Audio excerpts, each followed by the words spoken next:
الحمد لله رب العالمين والصلاة والسلام على أشرف الأنبياء والمرسلين وعلى آله وصحبه أجمعين. اللهم اغفر لنا ذنوبنا ولوالدينا وارحمهما كما ربيانا صغيرا.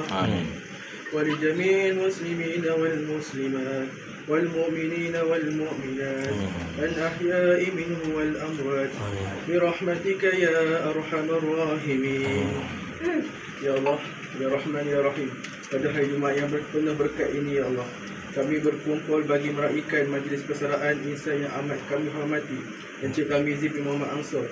Maka kami memohon kepadamu, Ya Allah, limpahkanlah keberkatan, kesihatan, kebahagiaan dan ketenangan jiwa kepada beliau dan dalam menempuh fasa kehidupan yang baru. Ya Allah, sesungguhnya beliau telah mencurahkan bakti, tenaga dan iltizam sepanjang perkhidmatannya.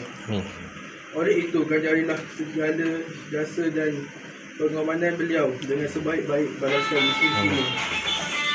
Kurniakanlah kepada beliau usia yang panjang, kesihatan yang baik serta keberkatan hidup bersama keluarga tercinta. Ya Allah, satukanlah hati-hati kami dengan nilai kasih sayang dan ukhuwah. Jadikanlah kami insan yang sentiasa menghargai jasa dan menghormati pemimpin.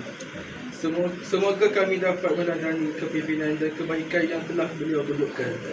Ya Allah, jadikanlah majlis kami pada hari ini yang dirahmati dan perpisahan ini sebagai satu pemulaan kepada kebaikan berpanjangan. Rahmatilah kami semua dan bimbinglah kami ke jalan yang Engkau redai. Ya Allah, berikanlah keselamatan dan kelancaran operasi laluan ampang dan prasarana amnya. Lindungilah perjalanan pergi dan balik semua kaki dan prasarana, dan permudahkanlah segala urusan kami di dunia dan di akhirat.